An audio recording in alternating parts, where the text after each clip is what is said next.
काल रात्री बोबदेव घाटामध्ये मुस्लिम समाजाचे काही युवक रमजानचा रोजा किंवा उपवास सोडण्यासाठी प्रार्थना करत असताना काही जमावाने त्यांच्यावर त्या ठिकाणी प्राणघातक हल्ला केला. काही युवकांचे त्या ठिकाणी डोके फुटले, एक युवकाचा हात त्या ठिकाणी फ्रॅक्चर झाला.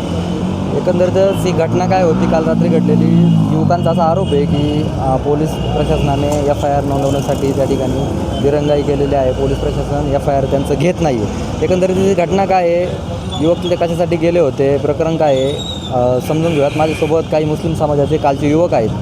मित्रा, नक्की झालं आहे काय आणि काल कशासाठी तुम्ही इथले गेले होते काय? हम लोग वहाँ पर इफ्तारी करने गए थे, सब दोस्त लोग, हम 13 लोग थे. तो वो लोग ने, हम लोग ऐसा जस्ट रोज़ा खोलने के लिए थे. उतने में पीछे से कम 70 से 80 टू व्हीलर, 4-5 4 व्हीलर वहाँ अंदर घुसे. ना उन्होंने हमें कुछ पूछा, हमारी पूरी इफ्तारी उठा के फेंक दी और सबको उन लोग ने बेरहमी से मारा है.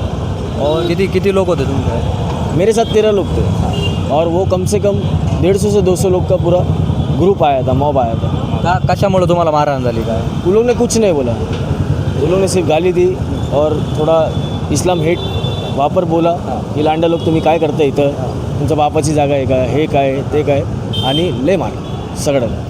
त्याच्यानंतर काय पुढं घटनाक्रम काय होता, त्याच्यानंतर घडलं काय? सिर्फ रोज़ा खोलने की देर थी और उन लोग ने आके पूछा भी नहीं ज़्यादा कुछ, डायरेक्ट मारना चालू कर दिया. पूरा हमारा जो इफ्तारी का सामान था वो उठाकर फेंक दिया गया और वो लोग वहाँ से 20 मिनट में वहाँ से चले गए. त्याच्यानंतर तुम्ही काय पोलीस कंप्लेंट वगैरे काही? हम लोग ने हमारे बड़े भाई को फ़ोन किए कि हमारे साथ ये हो गया है. फिर उनके बाद ये हम लोग तो पूरे डैमेज हो चुके थे, हम लोग को बहुत ज़्यादा लग गया था. हमारे इसमें से एक को 14 स्टिचेस लगे सर के ऊपर. तो और किसी को चाबुक से मारा है और किसी के सर पे डंडा मारा है, पत्थर मारा है.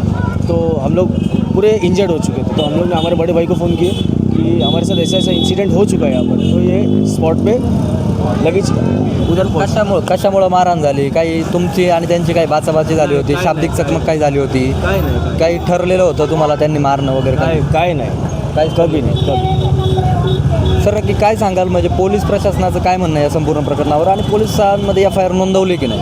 अभी हम लोग है ना उधर है ना 7 बजे पहुँचे पुलिस स्टेशन, 7-8 बजे कंप्लीट होने के बाद में 7-8 बजे के बाद में रात में 1 बजे एक्शन लिया जा रहा है. और हम लोग मतलब इतना ये लोग को लगा हुआ था कि एक को 14 टाँके लगा है, किसी को हाथ टूटा है, फ्रैक्चर हुआ है, किसी का पसली टूटी हुई है, लेकिन केस वो लोग कर रहे नहीं थे और एक्शन कुछ ले रहे नहीं थे. रात में 1 से 2 बजे जब हम लोग ज़मीन पे बैठे धरने पे, सब जाके पुलिस अपना एक्शन ले रही थी. अभी हम लोग वापस वहाँ जा रहे देखने के लिए क्या प्रोसेस क्या हुआ है. अभी हम लोग को पुलिस लोग का फ़ोन आया था करके हम लोग ने 5 जन को अटैक किया है, लेकिन हमने जिसको वेरीफाई किया उनको अटॅक किया की नाही वो देखने वाले हम लोग अभी जा रहे हैं. तुम्ही कोणाला व्हेरीफाय केलं होतं काय? कोणाचं नाव? राऊत म्हणून एक नाव आहे, त्यांना आम्ही आयडेंटिफाय केलं होता. तो पोलीस स्टेशनला आलता पण तो उद्या काल. काय एकंदरीत पुढची भूमिका काय असणार आहे पोलीस प्रशासनाकडून, काय तुमची काय अपेक्षा? कायदेशीर कारवाई पाहिजे आम्हाला. 307 गुन्हा दाखल व्हायला पाहिजे त्यांच्यावर. त्यांना लई मार लागलेला आहे, त्यांच्यावर कायदेशीर कारवाई व्हायला पाहिजे. एकंदरीतच माझ्यासमोर हे मुस्लिम समाजाचे युवक होते.